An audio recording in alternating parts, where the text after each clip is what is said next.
It amazes me how long people will stay attached to a life that no longer serves them, or that causes them suffering, or causes them unhappiness, or just doesn't fill them with the joy, purpose, and contentment that every single soul is entitled to.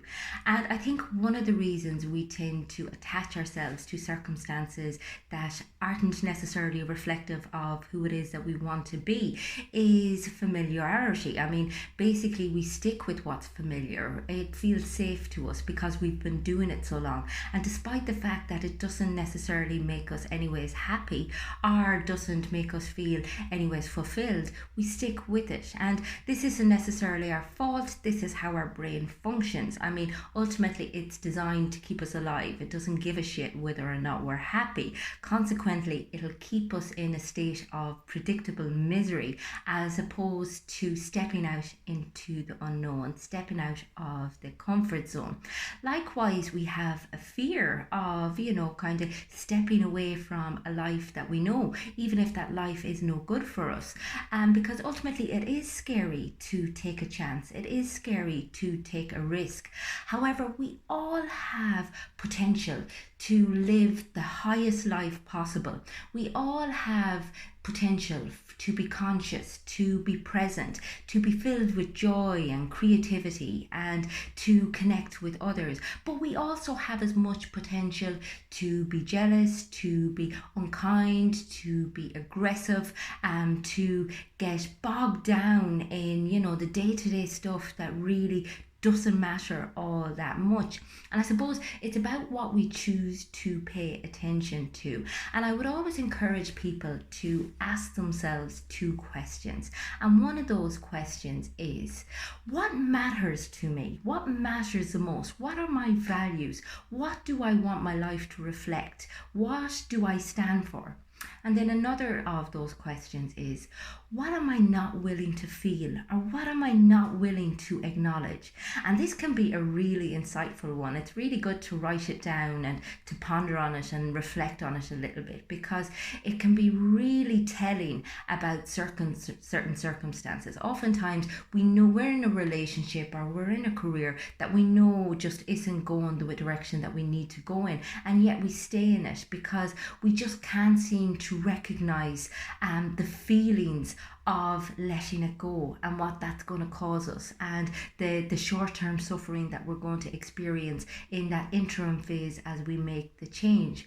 Whereas if we can tap into exactly what it is that we're afraid of, what we're afraid of feeling, even in our relationship with ourselves, the more in touch we are with our emotions, and the more honest and authentic we are with them, and acknowledging them and processing them and understanding them as opposed to avoiding them, the more likely we are to transcend them and then move on to the life it is that we were destined to live. Because ultimately, you can live a life of fear, or you can live a life of fulfillment. And it's about relinquishing the control that your fears and your insecurities and your attachments have over you. It's such an important element of healing, because oftentimes we could become addicted to our suffering. Our life is shit and we're just nearly happy that our life is shit because it gives us something to talk about, or it's all that we've ever known, and we just assume, well, this is just the way it is. And we need to be able to understand that we are not a problem, and that there is no massive problem in life that cannot be solved. We create our problems. Our brains are literally a problem producer, I think it's Tara Brach that talks about that. And for everything that we solve, we literally come up with something new that is standing in our way, or that is holding us back in life. And it goes on and on. We come up with things we don't like about ourselves, about other people's, about our situation, and consequently we're stuck in this negative place all of the time with all of these negative thoughts going around.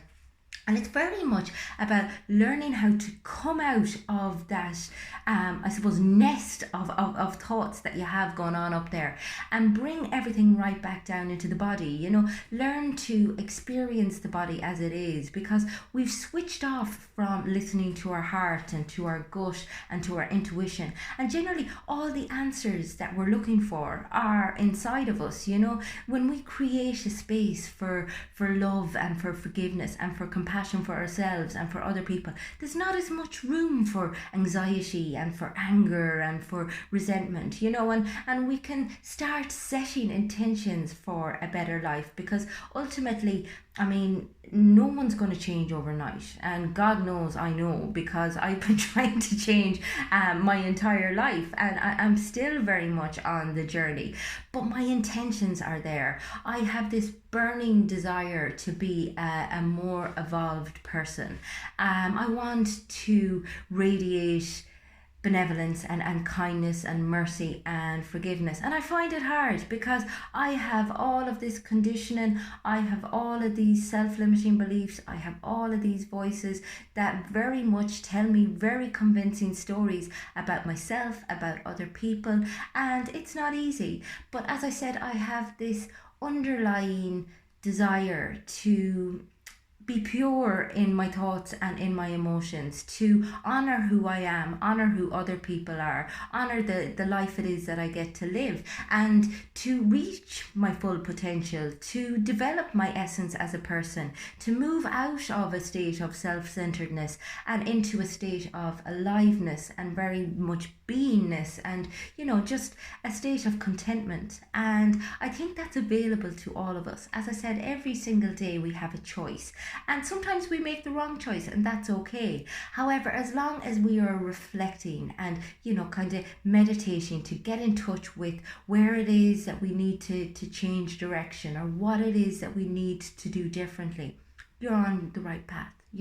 It's bringing a consciousness to how you live. It's bringing an awareness to your day-to-day life, and moving away from, I suppose, all the commercialized stuff that we're hit with on a daily basis. It's switching off the phone and taking a few minutes just to be with yourself, to listen to where you're at. It's trying to see things from other people's perspective, as opposed to always chasing whatever acquisition or whatever aesthetic goal that you have. Trying to be kinder to other people, trying to create connections with people who will serve you, who will bring you closer to what it is that you want your life to look like, and what it is that you want to reflect.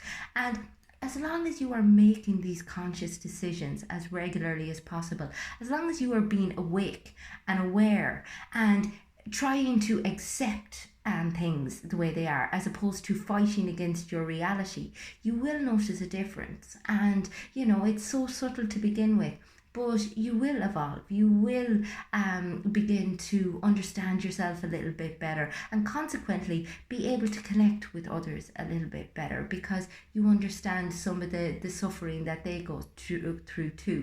Just by being able to sit with yourself, you're better able to sit with others. If you would like to get to a place of acceptance and awareness, if you'd like to change direction in your life, if you feel that you've always followed a path that's been very socially influenced and you're not entirely happy, either in your relationship or in your career or in whatever stage of life you're at, get in touch with me on the website. It's fundamentals.ie.